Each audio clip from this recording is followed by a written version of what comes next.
so বন্ধুসকল এইটো iPhone 13 Pro আছিলে আৰু এইটো পানীত পেলাই কেনে টোটেলি ডেড আছিলে আৰু দাদা আহিছে ক'ৰ পৰা আহিছে দাদা নলবাৰীৰ পৰা আহিছোঁ মই ফোনটো আগতে ক'ৰবাত দেখাইছিলে নেকি আগতে দেখাইছিলোঁ মানে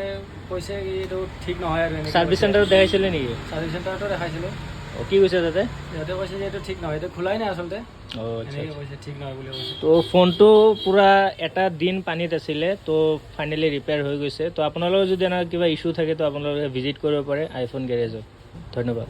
সো বন্ধুসকল এইটো আইফোন 13 Pro আছিলে আৰু এইটো পানীত পেলাই কেনে টোটেলি ডেড আছিলে আৰু দাদা আহিছে ক'ৰ পৰা আহিছে দাদা নলবাৰীৰ পৰা আহিছোঁ মই ফোনটো আগতে ক'ৰবাত দেখাইছিলে নেকি আগতে দেখাইছিলোঁ মানে কৈছে কি এইটো ঠিক নহয় আৰু সাৰ্ভিস চেণ্টাৰত দেখাইছিলে নেকি সাৰ্ভিস চেণ্টাৰতো দেখাইছিলোঁ কি কৈছে তাতে সিহঁতে কৈছে যে এইটো ঠিক নহয় এইটো খোলাই নাই আচলতে